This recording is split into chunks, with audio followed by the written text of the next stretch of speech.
फतेहाबाद से इस वक्त की खास खबर, जहां फतेहाबाद संयुक्त किसान मोर्चा के आह्वान पर किसानों ने बाढ़ से सूखे से नष्ट हुई फसलों व 2020, 2021, 2022 के बकाया बीमा क्लेम की मांग को लेकर डीसी दफ्तर का घेराव किया। आज संयुक्त किसान मोर्चा के आह्वान पर जो गेट बंद किया गया, रोड जाम किया गया, क्या कुछ करना चाहेंगे और क्या कुछ मांगे थी जो आपने डी साहब को बताई? मांगे तो पिछले 16 तारीख से हम लगातार अनाउंस भी कर रहे हैं, ज्ञापन देकर डीसी को भी दे चुके हैं, मुख्यमंत्री को भी दे चुके हैं, अलग अलग सभी विधायकों का घेराव करके उनके घर पे भी हम अपनी मांगे पहुंचा चुके हैं। वो सभी को पता है कि इतने बड़े फ्लड आए, फ्लड की वजह से हमारी धान की फसल पूरी तरह से बर्बाद होगी, ट्यूबवेल खत्म हो गए, लोगों के घरों का नुकसान हो गया।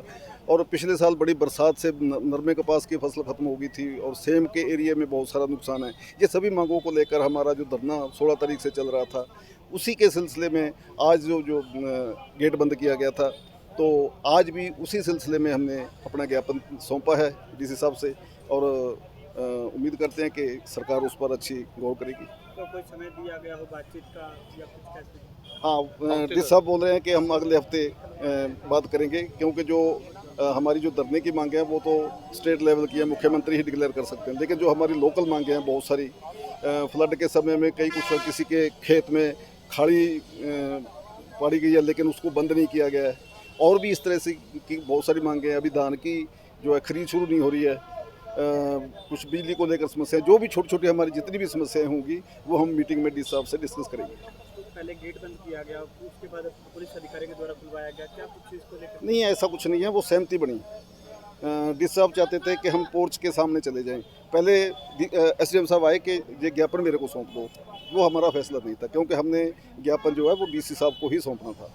तो फिर उनकी तरफ से रिक्वेस्ट आई कि डीसी साहब चाहते हैं कि हम नीचे पोर्च के सामने चले जाएं और पूरे के पूरे सभी किसानों को साथ लेकर चले जाएं। पहले उनका ये भी आया था कि आप 5 या 7 आदमी अंदर चले जाओ, दफ्तर में बैठकर बात कर लो। नहीं, क्योंकि ये धरने का प्रोग्राम था, पूरे मोर्चा चल रहा था, तो सभी किसानों को साथ लेकर फिर उन्होंने सहमति दी, तो फिर हम पोर्च तक गए। तो आगामी कुछ क्या किया गया है? अभी 1 हफ्ते का समय दिया, अगर उसके बाद भी कोई मुआवजा या अन्य चीज़ें पूरी नहीं होती तो उसको लेकर के तैयारी की गई और रणनीति बनाई गई है? देखिए, ये संयुक्त किसान मोर्चा राष्ट्रीय लेवल पर 2 स्तर पर काम कर रहा है, एक पॉलिटिकल, एक नॉन पॉलिटिकल। तो ये जो संयुक्त किसान मोर्चा चल रहा है, तो ये उसी के आह्वान पर आज गेट बंद का आह्वान पूरे हिंदुस्तान में किया गया था, सिर्फ फतेहाबाद में नहीं था।